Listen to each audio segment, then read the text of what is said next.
Dans le cadre de son partenariat avec l'administration des eaux et forêts, l'organisation non gouvernementale Conservation Justice s'est engagée à renforcer l'application des lois sur l'exploitation forestière en appuyant les communautés villageoises à travers des missions sociales de sensibilisation pour les informer sur leurs droits et devoirs d'une part et à travers des enquêtes forestières pour lutter contre l'exploitation illégale des forêts d'autre part.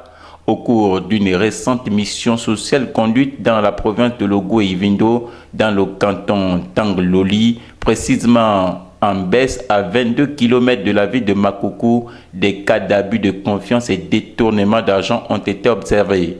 Selon les révélations faites par la partie plaignante, Mbandonk Iber aurait touché un montant de 8 225 686 francs CFA du Fonds de développement local destiné à la réalisation de 2 logements pour 2 enseignants au profit de la communauté villageoise du village Mbès. Pour favoriser le développement des communautés locales, le gouvernement a mis en place une réglementation obligeant une entreprise forestière à signer un contrat appelé cahier des charges contractuelles avec la communauté villageoise ou le village impacté par l'exploitation forestière ainsi que l'administration des eaux et forêts et la préfecture.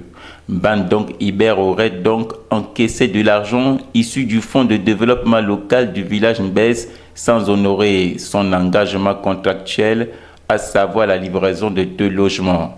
À la suite d'un énième dépôt de plainte de la communauté villageoise Mbès, la police judiciaire de Logo et Ivindo l'a finalement mise aux arrêts et placée en garde à vue.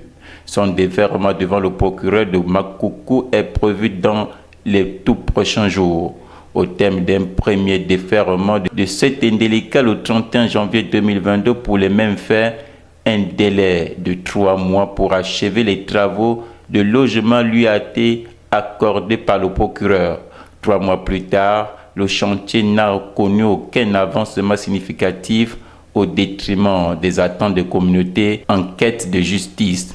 Rappelons qu'au Gabon, l'article 251 du Code forestier fixe le cadre du partage des bénéfices issus de l'exploitation forestière. L'arrêté 105-FEPRN-DGF-DDF-SACF du 6 mai 2014 sur le cahier des charges contractuelles détaille ce processus clairement. De cette manière, l'État a voulu promouvoir l'aspect social de la politique de gestion durable des forêts.